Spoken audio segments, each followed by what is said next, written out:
प्रण नमो नमः महोदय। प्रणमामि महोदयः।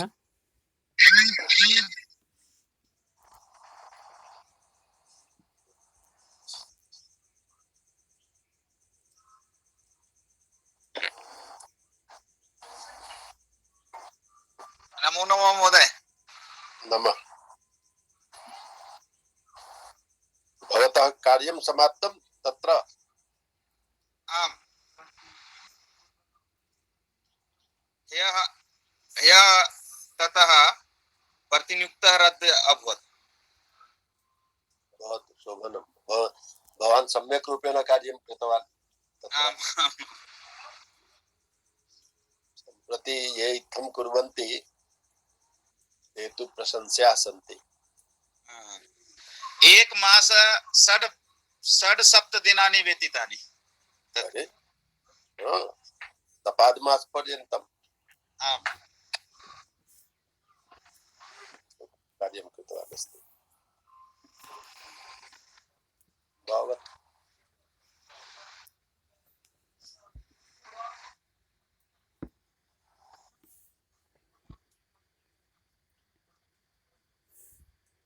भवान् रोगग्रस्तः न जातः। भवान् रोगग्रस्तः न जातः, यतोहि तत्र तु सर्वे रुग्णाः भवन्ति। तेषां मध्ये कार्यं करणीयं भवति।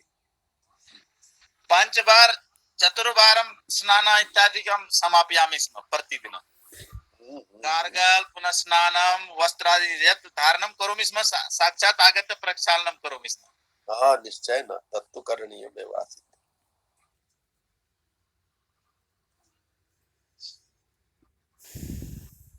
भवतु आरम्भः भवेत्। आं महोदयः।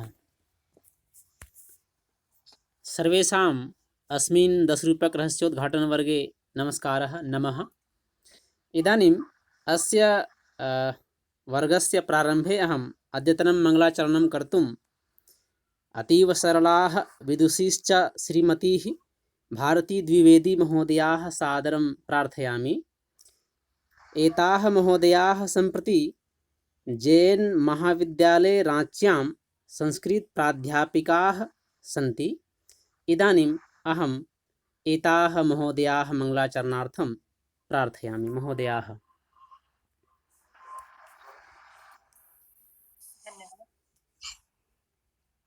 ब्रह्ममुरारिसुरार्चितलिङ्गम् निर्मलभासितशोभितलिङ्गम् जन्मज दुःखविनाशकलिङ्गम् तत्प्रणमामि सदा शिवलिङ्गम् देवमुनिप्रवरार्चितलिङ्गम् कामदहं करुणाकरलिङ्गम् रावणदर्पविनाशनलिङ्गम् तत्प्रणमामि सदा शिवलिङ्गम् कनकमहामणिभूषितलिङ्गम् फणिपतिवेष्टितशोभितलिङ्गम् दक्षसूयज्ञविनाशनलिङ्गम् तत्प्रणमामि सदा शिवलिङ्गम् कुङ्कुमचन्दनलेपितलिङ्गम् पङ्कजहार सुशोभितलिङ्गम् सञ्चितपापविनाशनलिङ्गम् तत्प्रणमामि सदा शिवलिङ्गम् देवगणार्चितसेवितलिङ्गम् भावैः भक्तिभिरेव च लिङ्गम् दिनकरकोटिप्रभाकरलिङ्गम् तत्प्रणमामि सदा शिवलिङ्गम् सुरगुरुसुरवर पूजितलिङ्गम् सुरवनपुष्पसदार्चितलिङ्गम् परात् परं परमात्मकलिङ्गम् तत्प्रणमामि सदा शिवलिङ्गम् तत्प्रणमामि सदा शिवलिङ्गम् तत्प्रणमामि तस्मै सदा शिवलिङ्गम्। सर्वेभ्यो नमस्कारः। बहुशः श्रवणं धन्यवादाः महोदयाः भवत्या अतीव मधुरकण्ठेन सुस्वरेण सुकर्णयुक्तं मङ्गलाचरणं कृतं मधुरं नास्ति। वयं सर्वे आह्लादिताः स्मः इदानीम् अस्मिन् वर्गे अस्य वर्गस्य प्रारम्भे अहं अस्य 10 रूपकरहस्योद्घाटन वर्गस्य प्रारम्भे अद्यतन व्याख्यानस्य कृते अहम् आचार्यान् महोदयान् सादरं प्रार्थयामि महोदयाः। धन्यवादः। नहि सम्यक् भवता उक्तम्। एषा ससुरं गायनं कृतवती, वयं तु असुरगायनं कुर्मः। न महोदय, मम कृते तु यदि गायनं कर्तुं कोऽपि कथयति मम कृते सजा भवति। नहीं, अस्माकं मध्ये मधुलिका अस्ति, या सम्यक् हाँ, मधुलिकादि गायति, मधुलिकादि बहु सम्यक् गायति। न भारती अपि मधुरं गायति। भारती महोदय अपि गीतवती। तर्हि धन्यवादः। वयम् असुरगायकाः।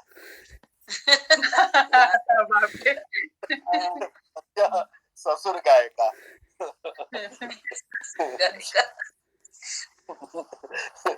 एते शब्दाः ये सन्ति ते किञ्चित् हास्यम् उत्पादयन्ति।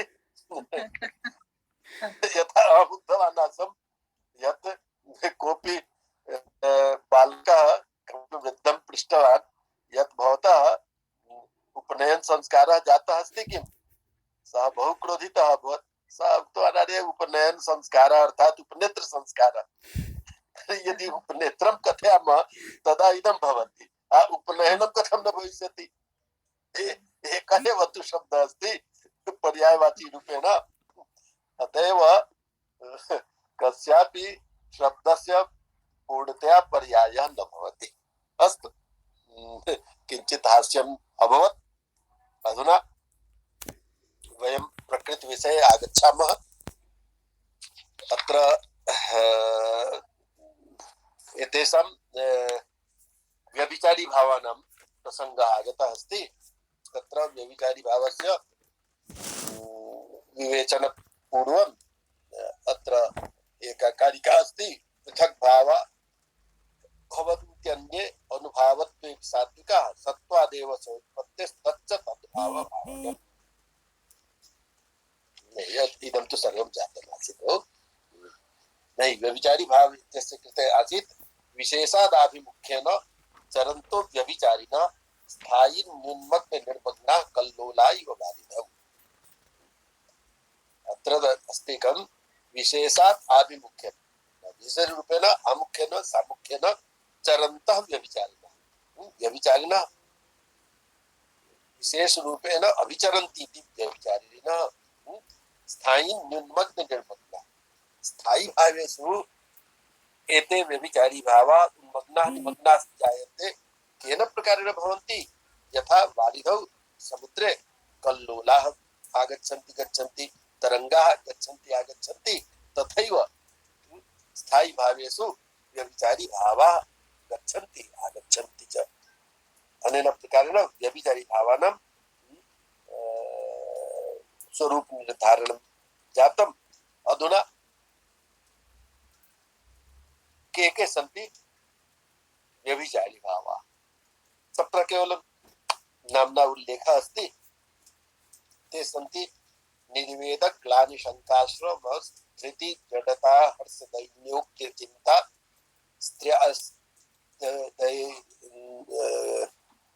पुनः एक बार, यतोहि लम्बः अस्ति।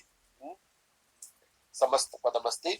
निर्वेद ग्लानि शङ्काश्रम धृति जडता हर्ष दैन्योक्ति चिन्ता स्त्रासे श्यामर्ष गर्वाः स्मृति मरण मदाः सुप्त निद्रा विबोधाः वीरापस्मार मौनाः सुमतिरलसतया वेगतर्कावहिता याध्युन्मादौ विषादोत्सुक चपलता युक्ता त्रिंशदेते त्रयश्च।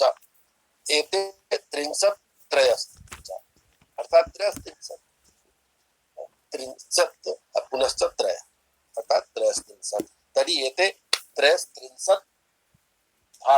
सन्ति ते व्यभिचारिणः कथ्यन्ते। कथं व्यभिचारिणः? विशेष रूपेण अभिचरन्ति, आगच्छन्ति गच्छन्ति च। आगत्य रसवर्धनं कुर्वन्ति, पुनः कार्यं समाप्य गच्छन्ति। अतएव एते व्यभिचारिणः सन्ति। एते सञ्चरणं कुर्वन्ति, अतएव सञ्चारिणः कथ्यन्ते। के सन्ति? तर्हि निर्वेदः, ग्लानिः, शङ्का, श्रमः, धृतिः, जडता।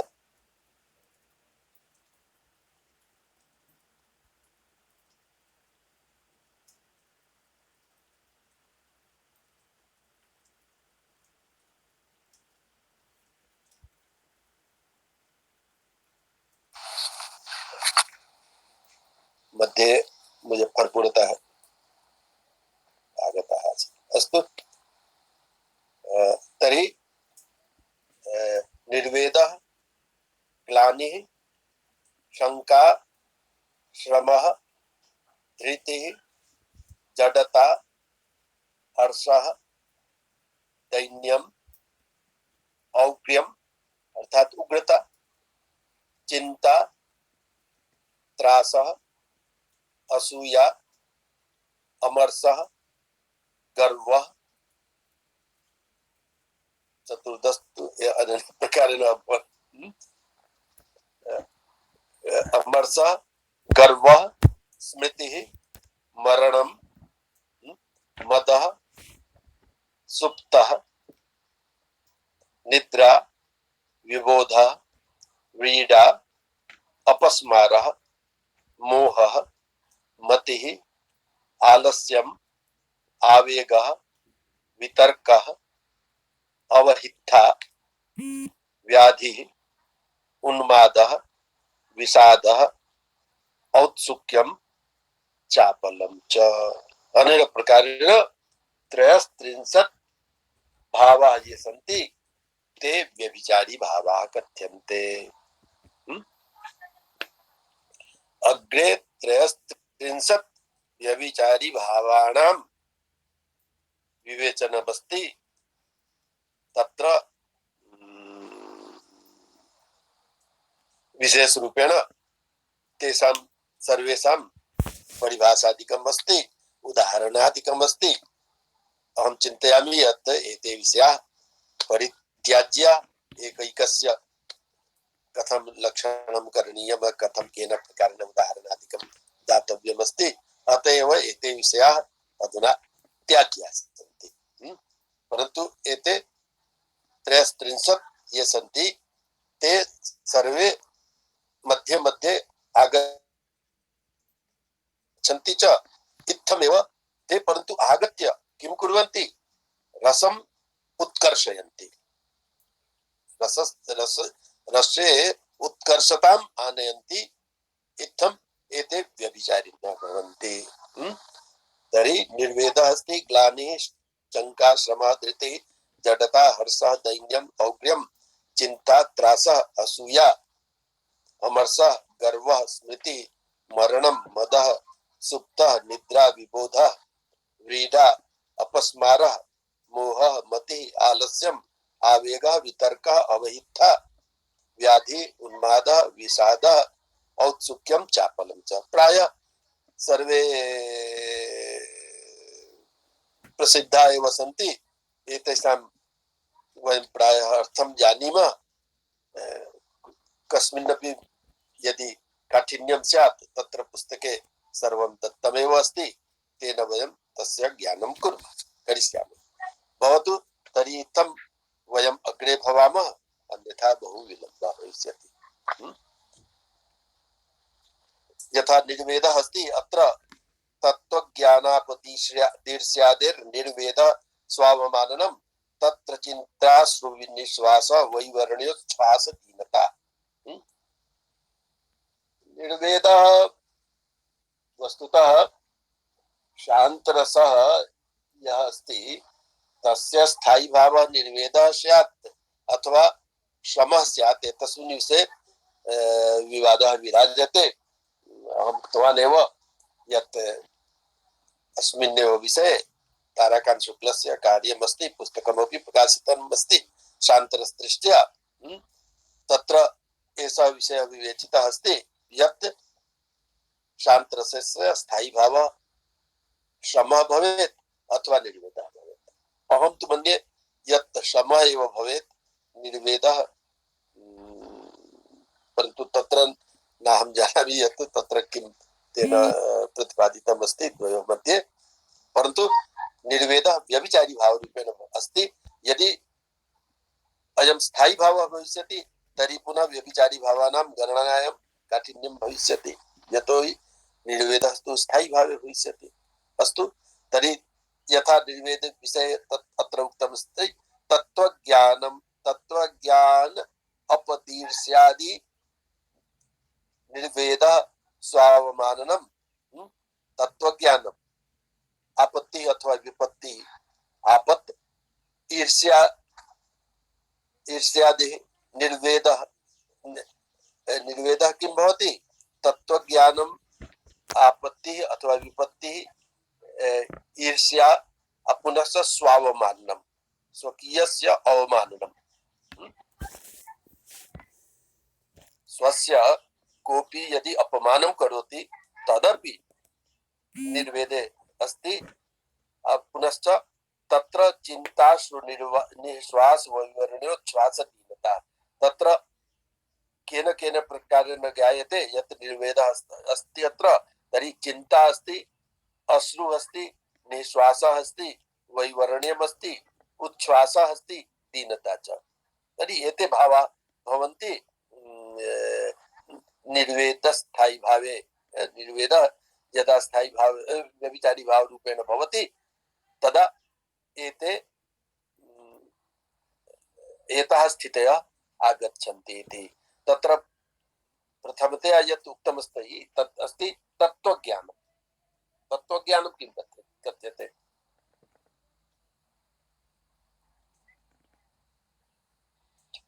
वस्तुतः न्यायदर्शने यत् षोडश पदार्थानाम् उल्लेखः अस्ति तत्र अन्ते उक्तमस्ति तत्त्वज्ञानान् निःश्रेयसा निर्गमः।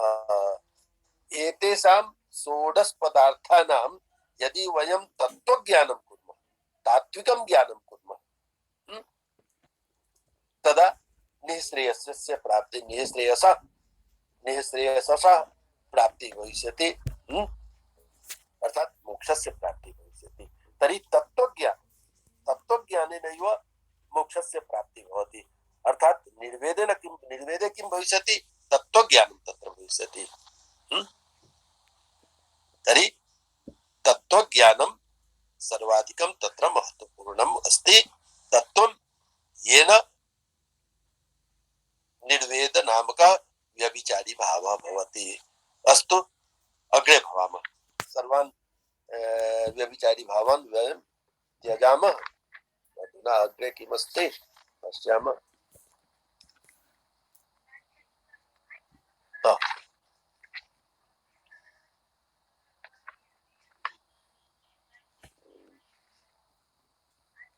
अधुना स्थायी भावः एव भवेयुः।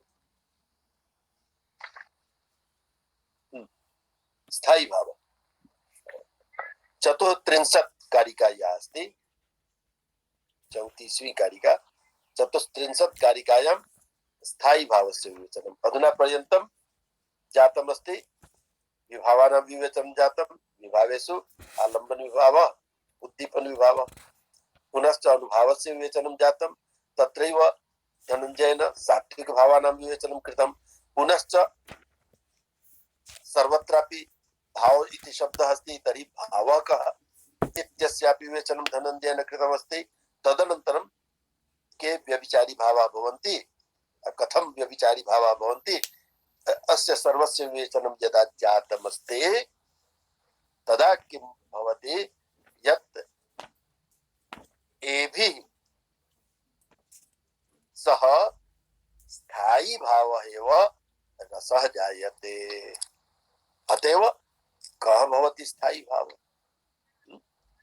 तर्हि विभावेनानुभावेन व्यक्तः संचारिणा तथा रसतामेति रत्यादि स्थायी भावो रसः तर्हि स्थायी भाव एव रसः भवति तर्हि स्थायी भाव अपि एकः भावः अस्ति इत्थं सर्वेषां विवेचनं यदा जातमस्ति तदा अन्ते स्थायी भावः स एव भावः तु रसः जायते अतएव स्थायी भावस्य विवेचनमस्ति तत्र विरुद्धैरविरुद्धैर्वा भावैर्विच्छिद्यते न यः आत्मभावं नयत्यन्यान् स स्थायी लवणाकरः विरुद्धै अविरुद्धै वा भावै विच्छिद्यते न यः विरुद्धै भावै अविरुद्धै भावै च यह भाव कदापि विच्छिन्नतां न याति तत्र त्रुटिः न जायते आत्मभावं नयत्यन्य अयं भावः अर्थात स्थायी भाव अन्यान् भावान् अपि आत्मभावान् करोति आत्मवत् तान् परिवर्तयति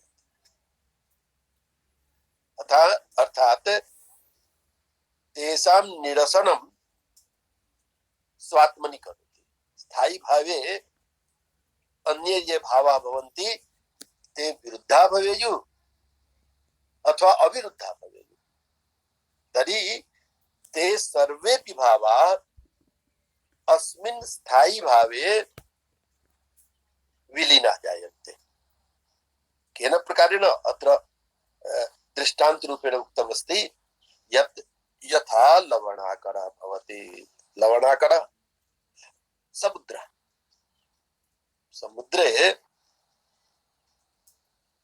यदा किमपि जलम् आगच्छति तत् जलमपि लवणाकरे गत्वा तादृशमेव जायते वयं सर्वे जानीमः यत् प्रायः सर्वाः नद्यः येन केनापि प्रकारेण समुद्रे एव विलीयन्ते मध्ये मध्ये किं भवति यत् नद्यः परस्परं मिलन्ति परन्तु अन्ते गत्वा एका नदी बहूनां नदीनां मिश्रणं कृत्वा अन्ते गत्वा समुद्रेण मिलति परन्तु नद्याः जलं तु मधुरं भवति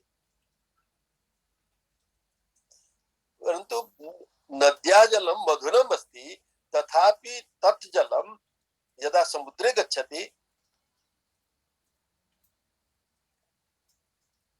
लवणवत् जायते अतएव विरुद्धः विषयः भवेत् अविरुद्धः वा विषयः भवेत् ते सर्वेपि भावाः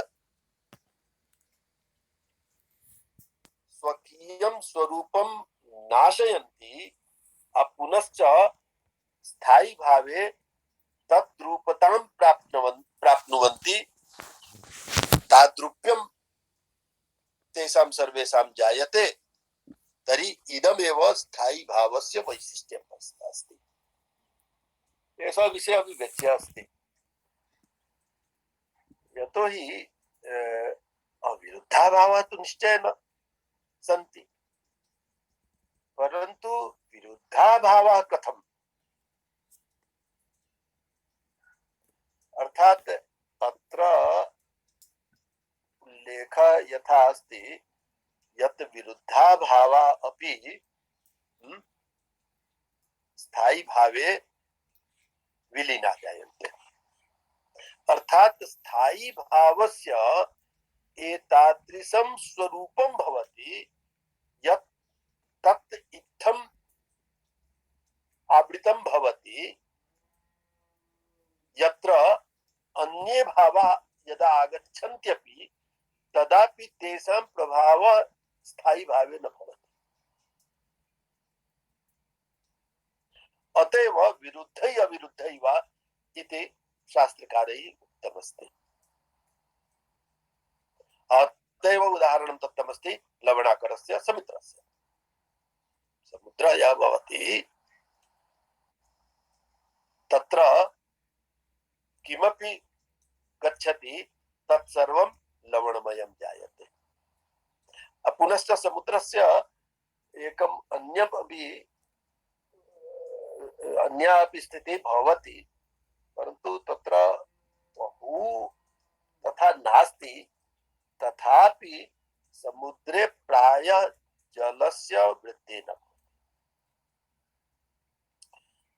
यदा कदापि जलस्य वृद्धिः तत्र भवति तत्तु ज्वारभाटा इति यत् कथ्यते तेन जायते, परन्तु बहुवर्षा अपि जायते तथापि समुद्रस्य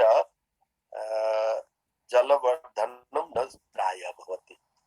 परन्तु अधुना किं मुम्बय्याम् अस्ति, मुम्बय्यां तु इत्थं वर्षा जायते यत् प्रतीयते यत् समुद्रेपि जलस्य आधिक्यं जातमस्ति, तथा न भवति। भवति किं यत् वर्षायाः जलमेव इत्थं भवति यत् तेन नगरे जलप्लवनं जायते, परन्तु समुद्रे प्रायः तथा न भवति। तथापि सर्वं जलं तु शनैः शनैः समुद्रे एव गच्छति, परन्तु समुद्रे सर्वं सम्मिलति। मम एकं मित्रं यदा वयं भोजनं कुर्मः सहैव तदा सः कथयति स्म, अहं तु समुद्रः अस्मि।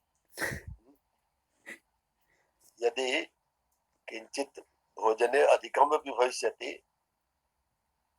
तर्हि मत्कृते काठिन्यं नास्ति, यदि न्यूनता अपि भविष्यति तदापि काठिन्यं नास्ति, अहं तु समुद्रवद् अस्मि। तर्हि एकः मम मित्रम् आसीत्, सः इत्थं कथयति स्म, तस्य नाम न ग्रहणम् अधुना न करिष्यामि, भवन्तः जानन्ति तत्। तर्हि समुद्रस्य वैशिष्ट्यं भवति किञ्चित्, तर्हि अत्रापि समुद्रवत् एव स्थायी भावः भवति, यत्र विरुद्ध भावाः भवन्तु अविरुद्ध भावाः सन्ति, ते तु अविरुद्धाः एव सन्ति, ते तु विरोधिनः न सन्ति। अतएव ते तु स्थायी भावे संलग्नाः भविष्यन्त्येव, परन्तु विरुद्धाः भावाः अपि यदि आगमिष्यन्ति तेपि स्थायी भावे इत्थं संलग्नाः भविष्यन्ति येन तत्र हानिः न भविष्यति। परन्तु अस्य अभिप्रायः किम् अस्ति इत्थं यत् शृङ्गाररसः यः अस्ति तत्र रौद्ररसस्य आनयनं भवेत्। ये काव्यकाराः भवन्ति, नाटककाराः भवन्ति, ते तादृशानां भावानां तत्र समन्वयनं न कुर्वन्ति, परन्तु यदि कुर्वन्त्यपि तदापि तत्र किञ्चित् वैशिष्ट्यं भवति। तत्र नाटककाराः विशिष्टाः भवन्ति, ते नाटककाराः विरोधी रसानामपि स्थापनम् इत्थं कुर्वन्ति येन रसहानिः न जायते।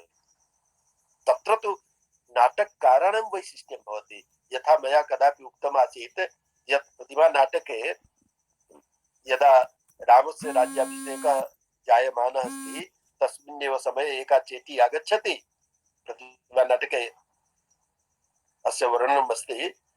सा चेटी वल्कल वस्त्रं नयति रङ्गमञ्चोपरि, कोऽपि तं धारयिष्यति, परन्तु सीता कथयति यत् मह्यं ददातु, अहमपि किञ्चित् धारयितुम् इच्छामि। सा धारणं करोति। तस्मिन्नेव समये रामः आगच्छति।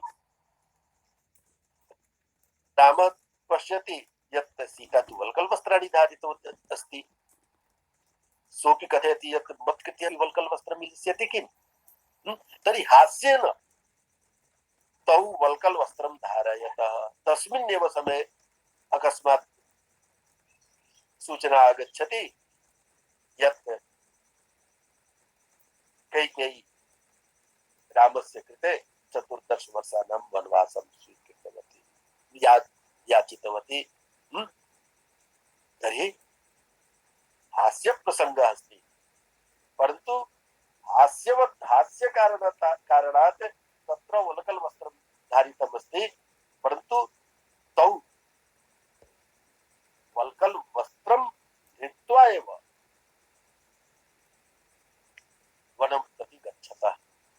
तर्हि नाटककारस्य वैशिष्ट्यं केन प्रकारेण तत्र हास्ये करुणस्य समन्वयः कृतः अस्ति। इत्थं तत्र रसहानिः न जायते। अतएव यदि नाटककाराः अथवा काव्यकाराः विरुद्धानां विषयाणामपि प्रतिपादनं कुर्वन्ति, ते विरुद्धाः अपि विषयाः स्थायी भावस्य हानिं न स्थापयन्ति, हानिं न कुर्वन्ति। इत्थम् अत्र स्थायी भावः लवणाकरिव भवति इति अभिप्रायः अस्ति। इत्थं न भवेत् यत् विरुद्धभावः तत्र आगच्छेत्, तदा तु रसहानिः एव भविष्यति। तर्हि तत्र तु नाटकत्वमेव खण्डितं भविष्यति, काव्यत्वमेव खण्डितं भविष्यति। अतएव विरुद्धभावः इत्यत्र यः अभिप्रायः अस्ति, सः अभिप्रायः एतादृशः एव अस्ति यत् नाटककारः यदि विरुद्धभावानां विवेचनं करोति, तदापि सः भावः इत्थं प्रतिपाद्यः भवेत् येन सः स्थायी भावेन अन्वितो भवेत्। अतएव अत्र उक्तमस्ति विरुद्धैरविरुद्धैर्वा भावैर्विच्छिद्यते न यः आत्मभावं नयत्यन्यः। ऐसा स्थायी भाव अन्यान् आत्मभावं नयन्ति, आत्मवत् परिवर्तयन्ति। इत्थं लवणाकर इव स्थायी भावः भवति इति। इत्थं स्थायी भावस्य विवेचनं कृतमस्ति। अत्र विस्तरेण धनिकेन उदाहरणादिकं दत्त्वा बहु विस्तरेण विवेचनं कृतमस्ति।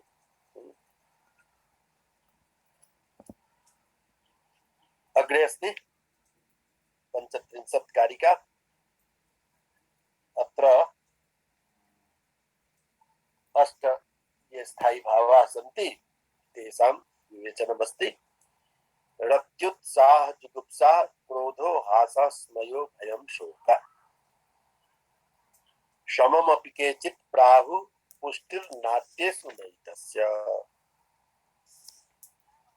धनञ्जयः कथयति यत् रतिः, उत्साहः, जुगुप्सा, क्रोधः, हासः, स्मयः अर्थात विस्मयः, भयं, शोकः च इत्थम् 8 स्थायी भावाः सन्ति।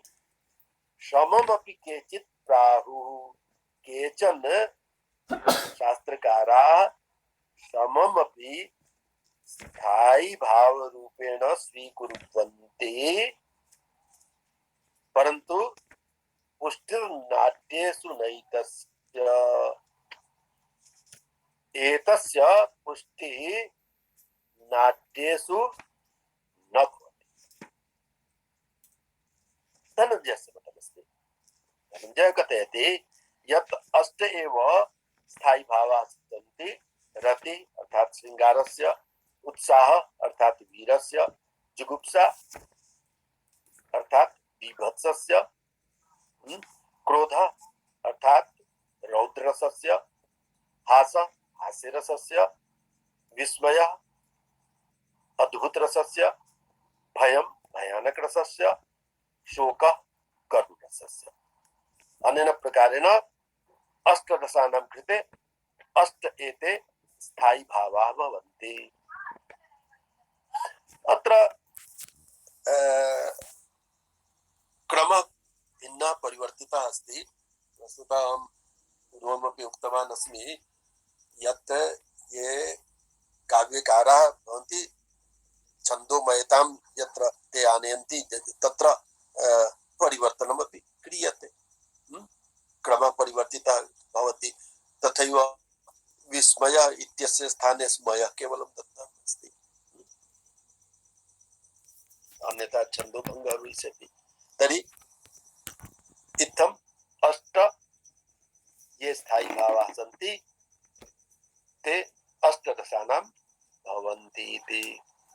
अग्रे तेन उक्तम् अस्ति श्रममपि केचित् प्राहुः, यत् श्रममपि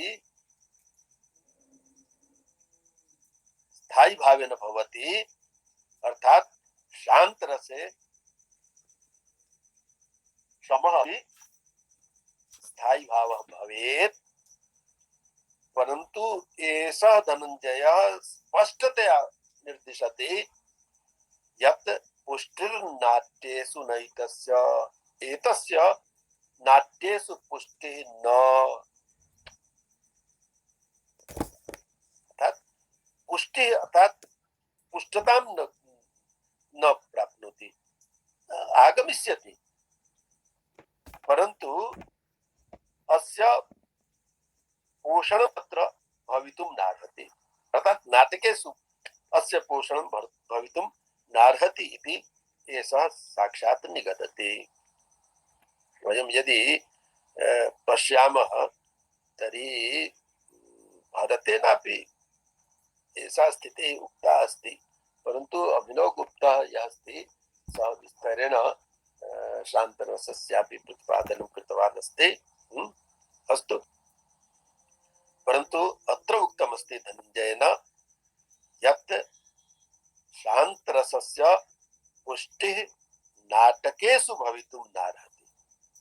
यद्यपि शान्तरसः भवेत्, काव्येषु शान्तरसः भवेत्, अस्य खण्डनम् एषः न करोति, परन्तु सः कथयति यत् नाट्येषु शान्तरसस्य पुष्टिः न भवति, अर्थात् शान्तरसस्य प्रतिपादनं तत्र भवेत्। परन्तु मया उक्तमेव अस्ति यत् अनेके नाटककाराः एतादृशाः सन्ति ये प्रतिपादयन्ति नाट्यशास्त्रीय सिद्धान्तानां खण्डनं कृत्वा स्वसिद्धान्तस्य स्थापनं कुर्वन्ति, यथा भवभूतिः एव अस्ति। सः साक्षात् कथयति एको रसः करुण एव, करुण एव एकः रसः भवति। नारायण पंडितः एकः अस्ति, सः कथयति यत् अद्भुत रसः एव महत्वपूर्णः रसः अस्ति। तथैव शान्तरसस्यापि प्राबल्यं जनाः स्वीकुर्वन्ति। एकः अस्ति वेदान्तदेशिकः वेङ्कटाध्वरी इति, तस्य संकल्प सूर्योदयः इति नाटकमस्ति। संकल्प सूर्योदय नाटके मम कार्यमस्ति डिलीट इत्यस्य। तर्हि सः वेदान्तदेशिकः यः अस्ति सः कथयति यत् शान्तरसः एव महत्वपूर्णः अस्ति। तस्य केचन नाम ब्राह्मरसम् अपि प्रयच्छन्ति, तत्र ब्राह्मरसः एव महत्वपूर्णः अस्ति, सः अङ्गीरसरूपेण भवेत्। इत्थम् अनेके नाटककाराः नाट्यशास्त्रीय सिद्धान्तानां खण्डनं कृतवन्तः सन्ति, परन्तु तेषां नाटकानां विरचनं किम् उचितम् अस्ति अनुचितं वा अस्ति, एषः विषयः प्रतिपाद्यः। कथ्यते काव्यं कुर्वन्ति कवयः रसं जानन्ति पंडिताः। भवान् समीक्षां करोतु। तेन तु नाटकं रचितम् तस्मिन् नाटके तेन शान्तरसस्यैव प्राधान्यं वर्णितमस्ति। भवान् अधुना चिन्तयतु यत् तत् उचितम् अस्ति अनुचितं वा अस्ति। अहं हिन्दी इत्यस्य आचार्य हरिप्रसाद द्विवेदिनः विषये यत् या संगोष्ठी अस्ति वेबिनार रूपेण, तत्र अहम् एतमेव विषयं स्वकीयं स्थास्यामि, उपस्थापयामि। तत्र अस्ति आचार्य हरिप्रसाद द्विवेदी सृष्टि और दृष्टि। सृष्टि अर्थात अस्य रचनाः काः सन्ति, अदृष्टि अर्थात तासु रचनासु हरिप्रसाद द्विवेदिना दृष्टि कीदृशी अस्ति। तर्हि मम विषयः अहं चिन्तितवान् अस्मि, अहम् एतमेव विषयं स्थापयिष्यामि यत् आचार्य हरिप्रसाद द्विवेदिना समीक्षा दृष्टि कीदृशी अस्ति। सः समीक्षकः अपि अस्ति, आलोचकः अपि अस्ति। तर्हि समीक्षायां केन प्रकारेण तेन समीक्षा अस्ति, तर्हि तत् समीक्षा दृष्टि कीदृशी अस्ति। परन्तु सः तु लिखितवान् अस्ति। अधुना भवान् चिन्तयतु यत् हरिप्रसाद द्विवेदिना समीक्षा दृष्टि कीदृशी अस्ति। यदा सः लिखितवान्, समीक्षा कृतवान्, तस्मिन् समये तस्य मनसि इदम् आसीत् किं, यत् कोऽपि मम समीक्षा दृष्टि विषये लिखिष्यति। तथैव नाटककाराः नाटकानां विरचनं कृतवन्तः।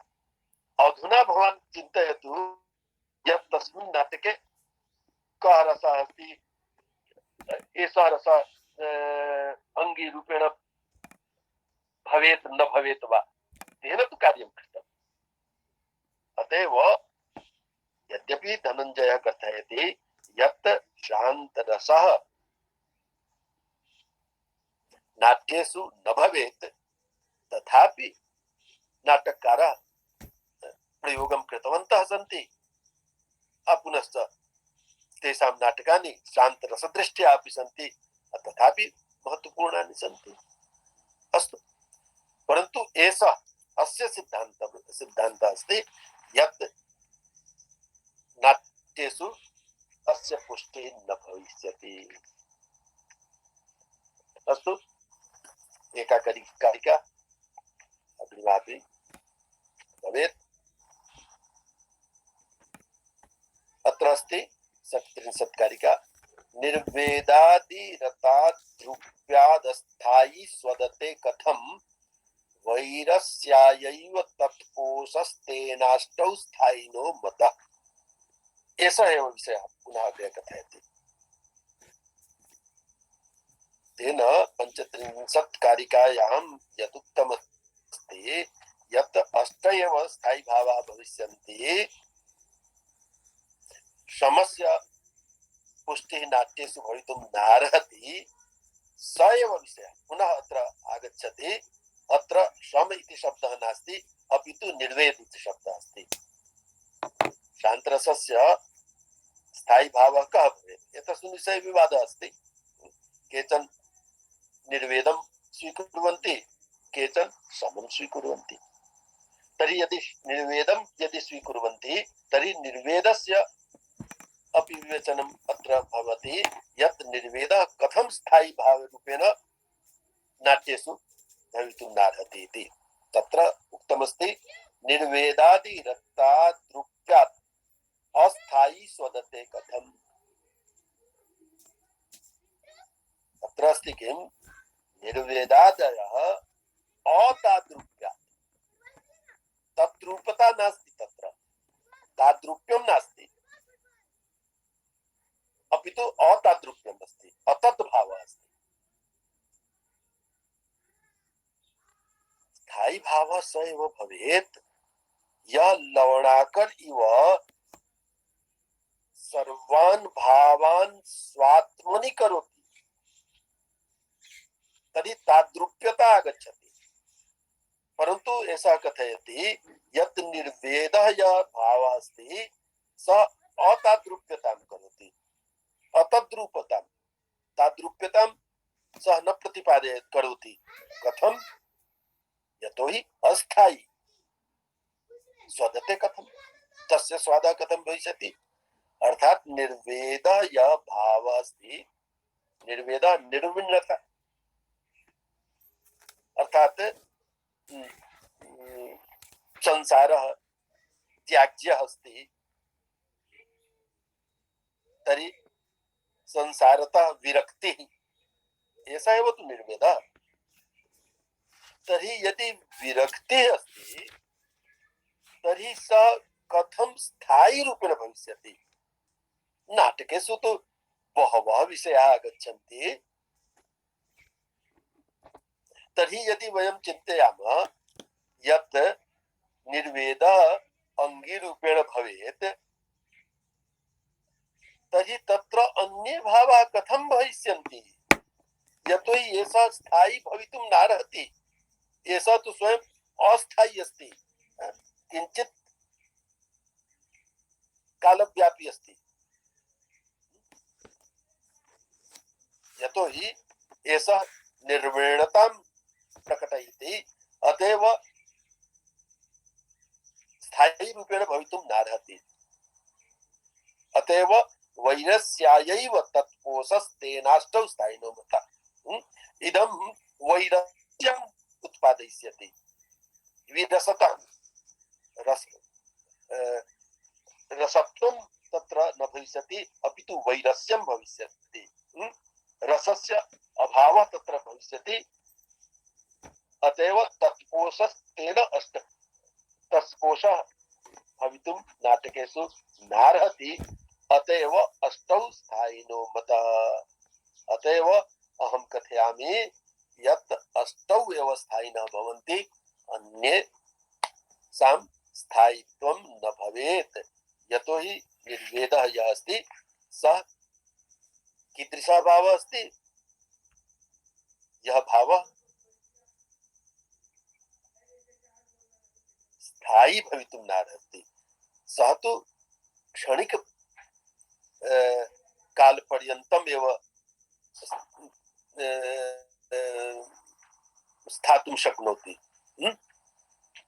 सर्वेषां कृते सः भावः न भविष्यति। यदि सर्वेषां कृते सः भावः भवेत् तर्हि तु संसारः एव नष्टः भवेत्। एषः एव विषयः। यद्यपि चलचित्रम् अस्ति, चित्रलेखा, परन्तु तस्य भगवती चरण वर्मा यः अस्ति लेखकः, सः तु उपन्यासरूपेण लिखितवान् अस्ति। तत्र किमस्ति? यत् यदि सर्वे वैरागिणः भविष्यन्ति, तदा संसारः यः अस्ति संसरणं करोति, तर्हि संसारः भविष्यति, स्थास्यति? न स्थास्यति। तर्हि सर्वे यदि निर्विण्णाः भविष्यन्ति, निर्वेदयुक्ताः भविष्यन्ति, तर्हि कथं नाट्यं प्रचलिष्यति? अतएव निर्वेदः यः भावः अस्ति सः स्थायी नास्ति, सः अस्थायी रूपेण किञ्चित् कालपर्यन्तं केषाञ्चन कृते, ये सन्यासिनः सन्ति तेषां कृते एषः भावः भवेत्, परन्तु सर्वेषां कृते एषः भावः भवेत् इति कथं भविष्यति? अतएव धनञ्जयस्य मतमेव अहं कथयामि यत् धनञ्जयः कथयति यत् यदि वयं निर्वेदं रसरूपेण चिन्तयामः तदा वैरस्यं जायते, रसत्वं तत्र न आगमिष्यति। अतएव अस्माकं मते अष्ट एव स्थायिनः भविष्यन्ति। अस्तु, एतावदेव। अधुना यदि प्रश्नाः सन्ति, राम अचल महोदयस्य प्रश्नः यः आसीत् तस्मिन् विषये अहम् उक्तवान् आसम् यत् यदा विवेचनं भविष्यति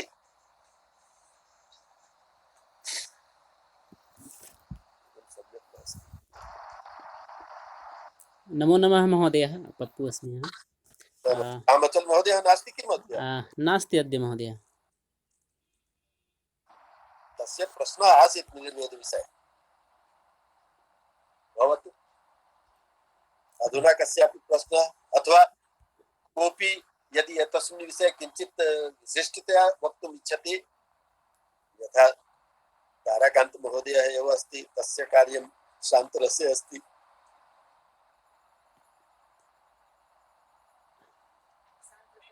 अन्यस्मिन् दिने भवतु महोदयः, तस्य तु एक तेभ्यः महोदयेभ्यः उक्तमस्ति यत् एका कक्षा एकः वर्गः सान्द्रस्य एव भवेत् पूर्णम्। अहं तु उक्तवान् आसं यत् सः महोदयः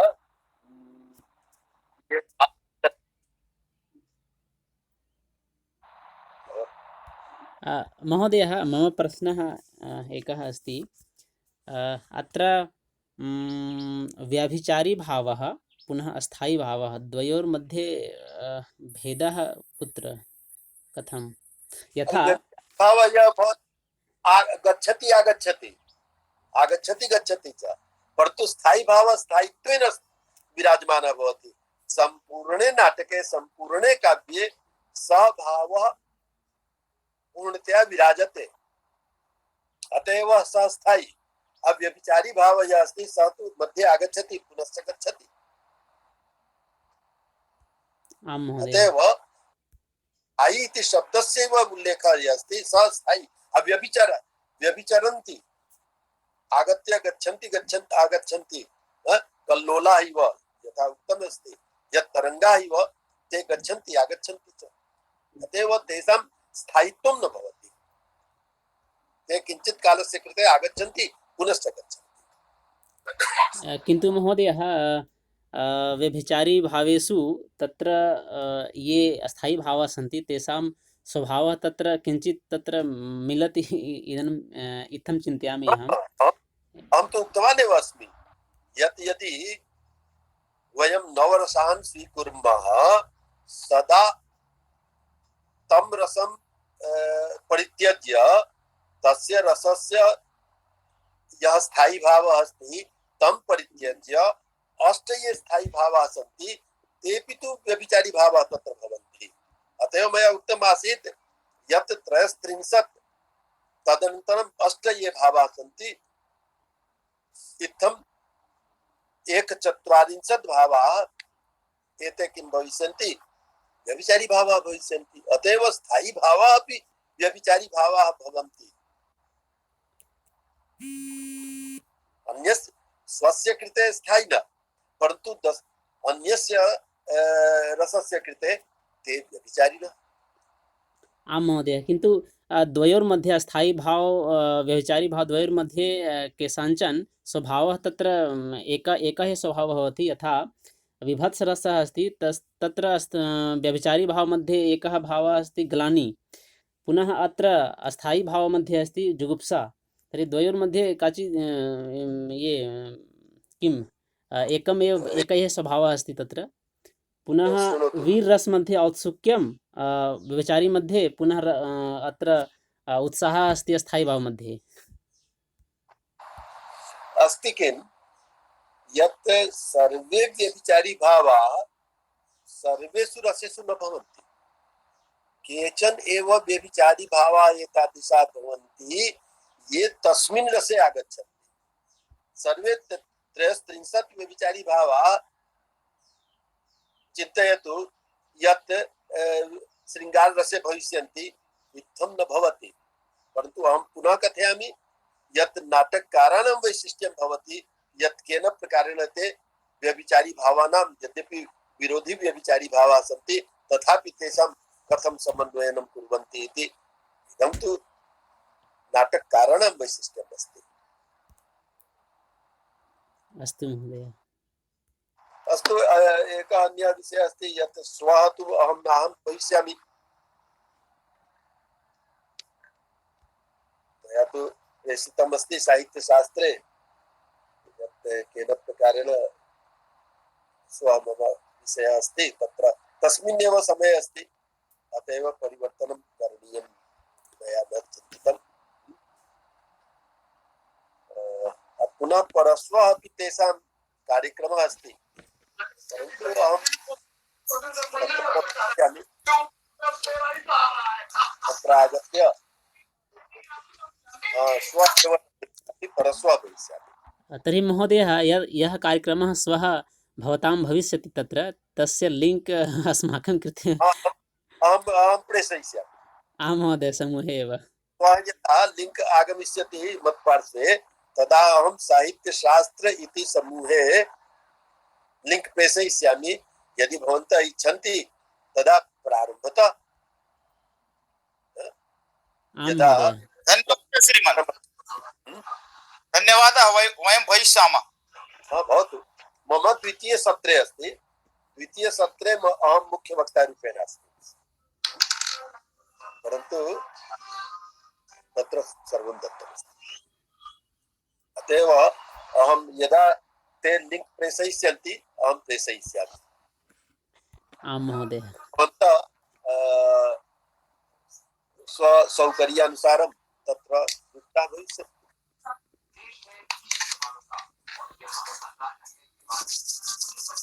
अन्यः कोऽपि किमपि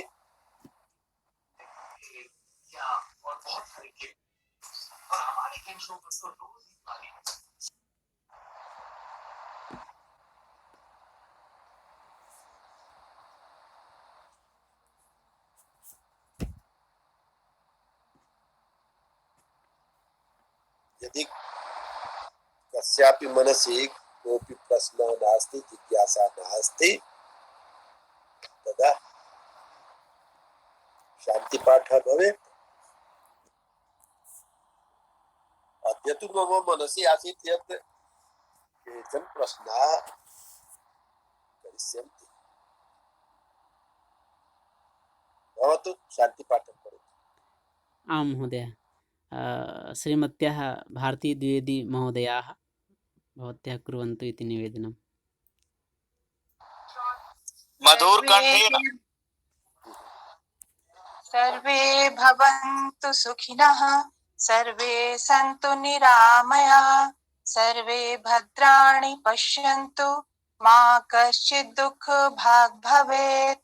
ॐ शान्तिः शान्तिः शान्तिः। सर्वेभ्यः नमो नमः। शोभनम्।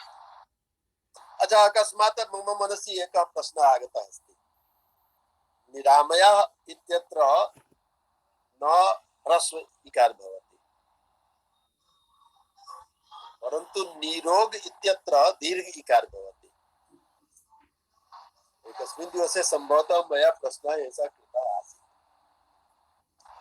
निरोग इत्यत्र हिंदी भाषायां जनाः सर्वे सर्वत्र प्रायः ह्रस्व इकार एव लिखन्ति परन्तु निरोग शब्दः दीर्घ इकारः भवेत् ह्रस्व इकारः न भवेत्। कथं न भवेत्?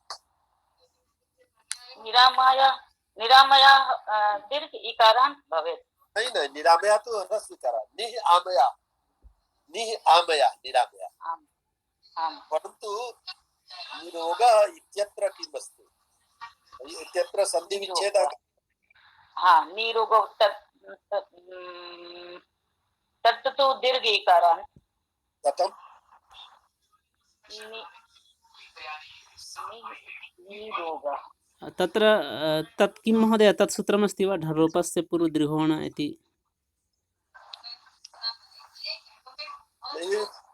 ततः पूर्वम् एकं सूत्रमस्ति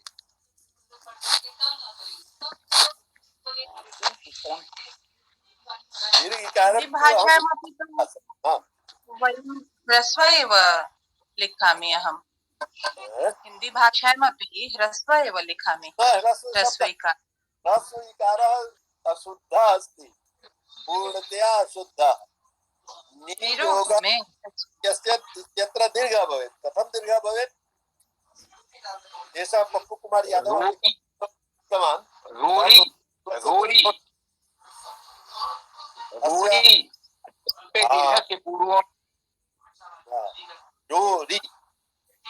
आं महोदय आम् आम् अंतरराष्ट्रीय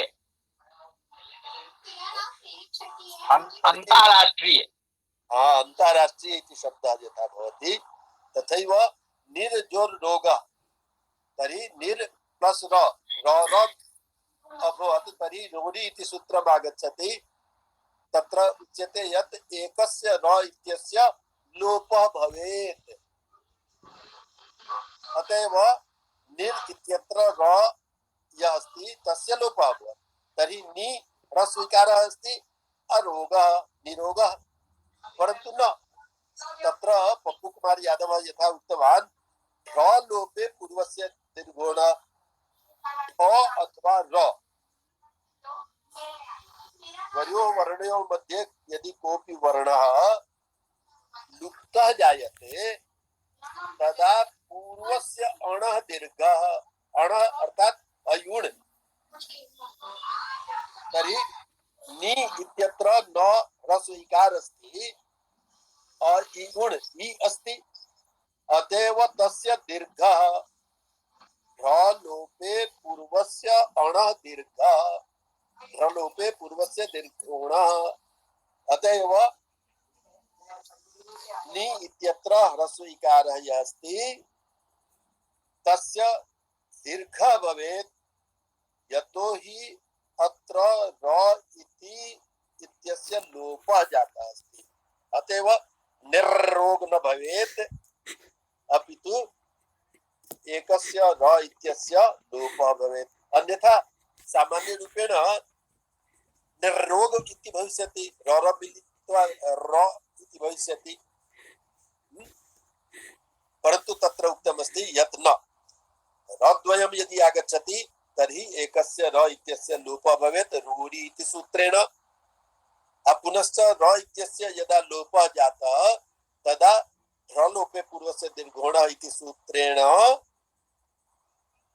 ठ अथवा र इत्यस्य यदि लोपः जायते तदा किं भविष्यति पूर्वस्य अण् इत्यस्य माने अ इ उ इति वर्णत्रयेषु कोऽपि एकः वर्णः यदि अस्ति सः दीर्घः भवेत् अतएव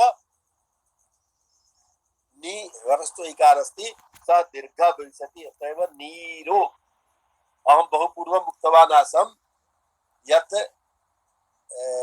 अत्र योगसूत्रे एकं सूत्रम् आसीत् तत्र अणु शब्दः अणु दीर्घ उकारः अस्ति आसीत् अथवा मया रिम्स मध्ये दृष्टमासीत् निर्जीवाणुकरण तर्हि अणु दीर्घ उकार अस्ति तत्र तु भिन्न अस्ति तद्भावे तद्भावे तत्र अभूत तद्भावे च्वी अस्ति तर्हि अत्र किमस्ति निर्रोग निरोग अंतरराष्ट्रीय अतएव अंतरराष्ट्रीय इति शब्दः भवेत् संस्कृते अंतरराष्ट्रीय अंतरराष्ट्रीय इति यथा हिंदी भाषायां सर्वे लिखन्ति तथा न भवेत् अंतरराष्ट्रीय इति शब्दः एव भवेत् वयं सर्वदैव सम्मेलनादिषु अंतरराष्ट्रीय संगोष्ठी इति लिखामः अंतरराष्ट्रीय इति न लिखामः भवतु बहु उत्तमं ज्ञानम् अस्ति महोदय तर्हि परश्वः मिलामः नमो नमः आं महोदय महोदय प्रणमामि महोदय मिलामः भवतः नमो नमः महोदय नमो नमः प्रणमामि महोदय नमामि नमो नमः महोदय